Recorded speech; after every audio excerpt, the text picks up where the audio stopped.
Okay, today I'm making a video on the best way to start a fire in your fireplace, wood stove, that I've found over I don't know, I've been lighting fires over the winter for the past 10, 12 years. So this is what I found worked the best over that time frame. So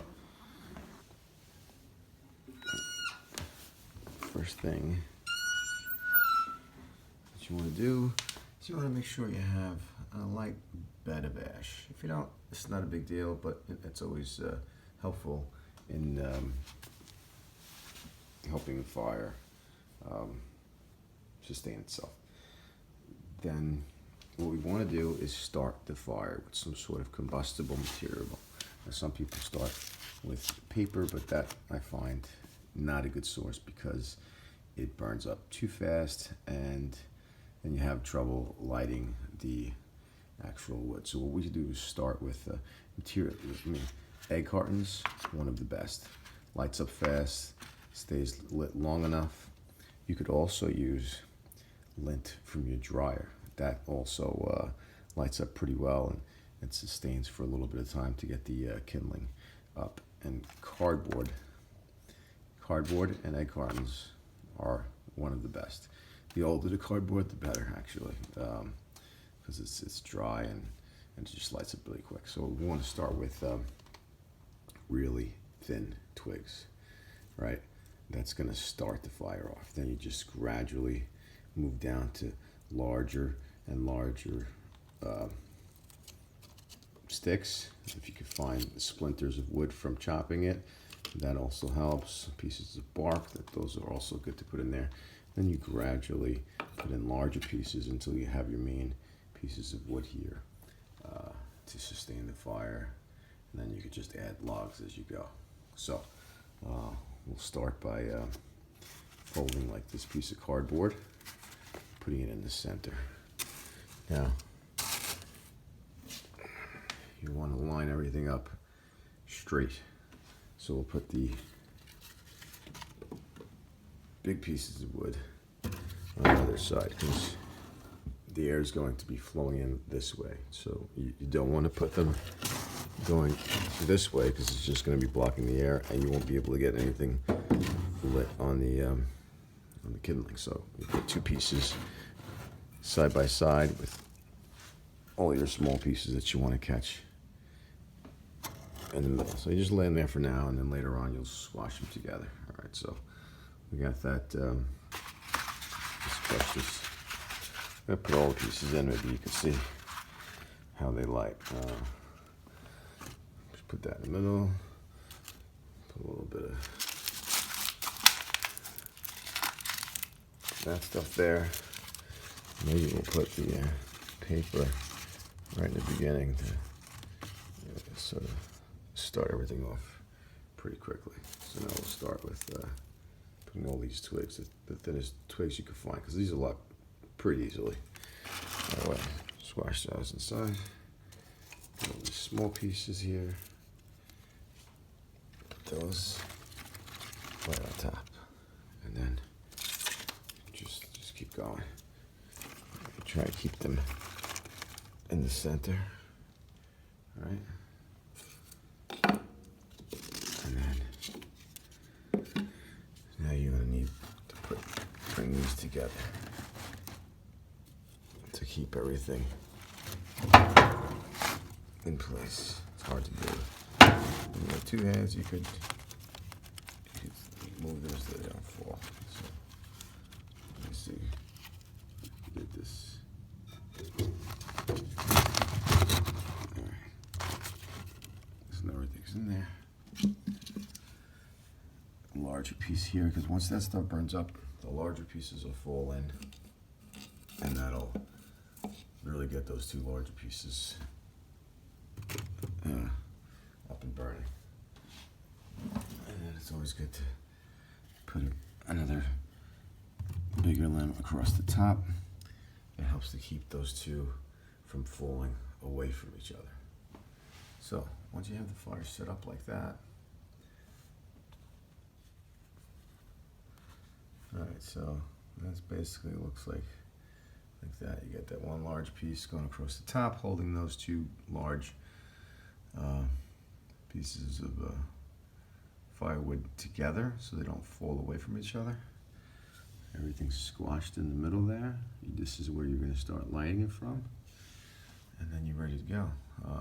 Last thing before you start adding fire is, this is how my particular stove regulates the air. So you want this all the way out, meaning as much airflow as possible when you start the fire. Once you get the fire going, you want to reduce that airflow for the efficiency of your wood burn.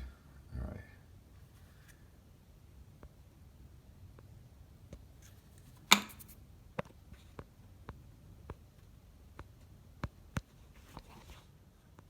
Now to start the fire, I would definitely recommend using a lighter with a long stem like that, so you can get in there and not burn yourself.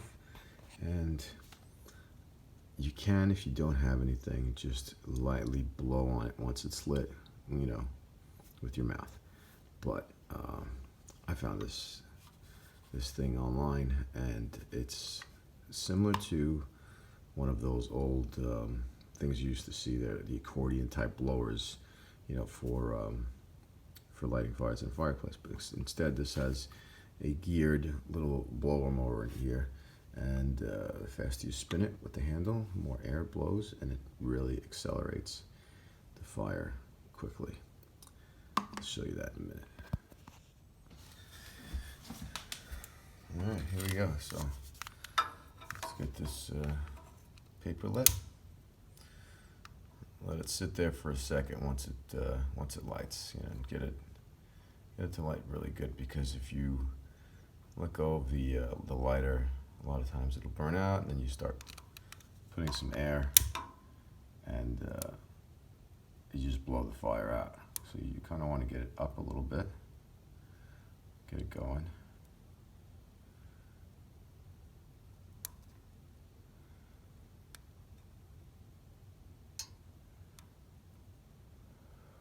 You can blow with your mouth until it really starts getting going there.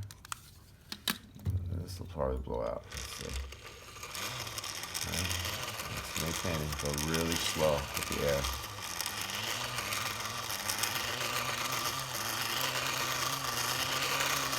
The paper's not a great job. It's better with the cardboard. I'm just going to push this back a little bit so I can get to the cardboard.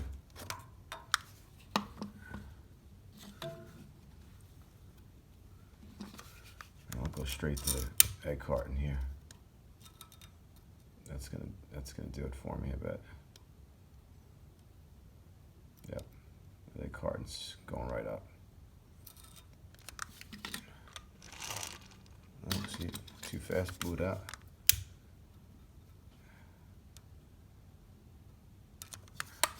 We got something going there. There we go. Slowly. Yeah.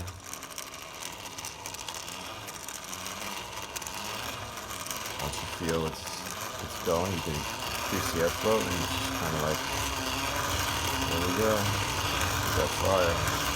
And all those little twigs are gonna light up the larger twigs, and the larger, and then you're good to go.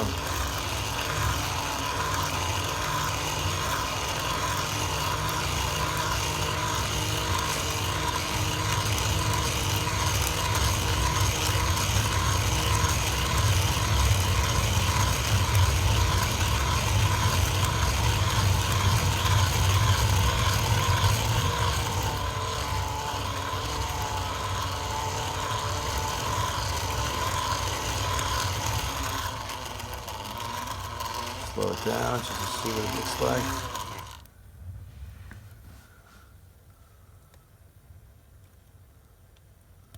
Now I hear some sizzling, which means I got some wet twigs in there, so you really need to try to get some dry ones, but it's been raining for a while here, so it's hard for me to get some, but they'll light up. Yeah, that's going to sustain itself right now. So what we want to do, if you have a stove, close the door, but don't close it all the way. I would say push it closed and let it come open about half an inch to an inch, and you'll see it's got some airflow at that point.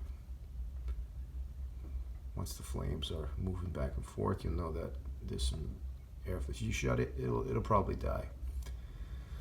So you'll have to wait for fire, all that tinder, all the kindling to really fully light, and then you can close it and wait till the main logs light before you could reduce the airflow. Fires are a great thing, so just sit there and watch and meditate. Use that all the time. I mean, I could watch a fire dancing for hours.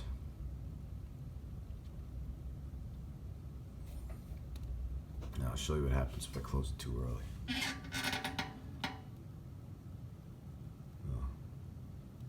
It gets real smoky in there. A lot of times it starts to die down, but it looks like this one's gonna stay. So at this point you could walk away for about 5-10 minutes and then come back and reduce the airflow, and you're good to go. And then just add logs as those burn out, and keep the fire going and warm your house up for free. Awesome thing. Hope this helped out. Please subscribe and like the video if you got any ideas or enjoyed watching. Okay. Take care. Thanks, guys. Okay, so one little tip something that happened to me that I couldn't figure out at first. I was really freaked out, didn't know exactly what happened, because I've been making fires for a long time, and I built this fire, and then all of a sudden this smoke would not go up the flue. I mean, it just started building into the house. So normally when your flue is cold, you light a fire, and then the heat starts traveling up and builds a draft. So once you have that draft, any smoke or heat just goes straight up to the draft. So what happened that I had figured out was that if you have a home that's well insulated and tight, somebody was cooking, and then my wife was doing laundry, so we had the dryer running and the stove vent on, all pulling air, creating like a negative vacuum in the house. So basically, when you're blowing something out of the house, it's got to pull from somewhere. So it's going to pull from every little crack and crevice and door, to get air in so it can blow it out, much like a vacuum. And the flue is a pretty big hole. It's a 6-inch hole out to the outside of the house. So I had all that negative pressure going outwards. The heat from the fire, once I first started, it wasn't enough to overcome that draft downwards, and all the smoke came into the house. So if you start a fire, just make sure there isn't any vent or dryer blowing out. Now I've started with the vent or the dryer independently, like alone by themselves, and it's not strong enough to pull enough draft down, but both of them together, I couldn't get the fire started. And the whole room just engulfed in smoke. So just something to be aware of. No dryers or vents on while you're starting a fire. This way, draft goes up. Once the draft is really flowing, you could actually turn both of those on. It's not a big thing. It's just in the beginning when the flue is cold and your fire's not as hot, that's gonna get you. So it's something I've learned from experience. Real weird thing. Most people haven't had that occurred, but thought I'd give you a little tip. All right, enjoy, guys. Another tip. If you see, I moved the logs around, made them closer, because the fire wasn't really that intense. And you can see that wood needs a partner to burn. A single log isn't going to do well burning. So if you get the pieces of wood together, closer, they burn much nicer. Let me show you also what happens when you introduce more air. So I'm going to open the door about an inch, just to show you the effects. Just a little crack. What happens to the fire? You see it just, intensifying, and the flames are really just bouncing all over the place.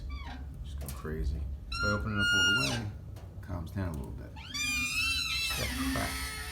Close, let it stay ajar, and the amount of air that just rushes through the crack in the door, it's crazy. And I'm going to close it now, and it calms down. The flames just go, they're just flowing up. So, just to show you if you're new to burning wood in the stove, little things that happen and how they do. All right.